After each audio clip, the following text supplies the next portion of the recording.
Well, there are many expenses which go into keeping a fire department operational. And for volunteer stations, annual budgets don't always cover the cost of upkeep.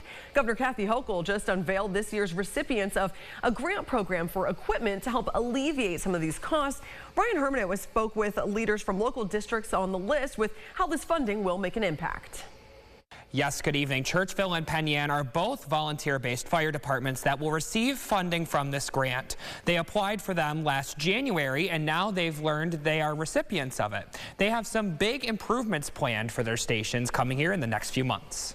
The New York State Volunteer Firefighter Infrastructure and Response Equipment Grant Program aims to bridge the gap many local fire departments experience between what taxpayer dollars cover for station upkeep and necessary expenses.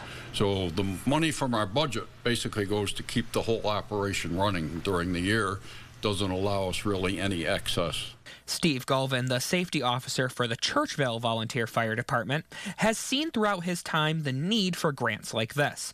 The nearly $46,000 their firehouse will receive will be used to replace a power generator at their facility. It's there in case the power goes out so that they can still respond to calls and provide necessary services for the community. That generator is 26 years old and it's starting to fail.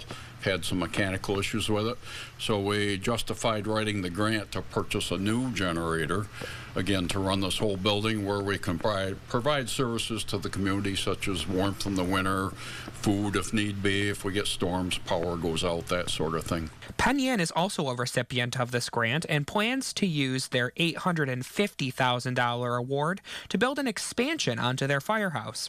It will house a nearly 200-year-old fire pump that their department has. Chief Derek Christensen says that as one of the biggest fire stations in Yates County, along with the age of their building, it's greatly needed. Our apparatus floor bay, the trucks nowadays are a lot bigger than they were 50 years ago. So we are completely out of space on our apparatus floor.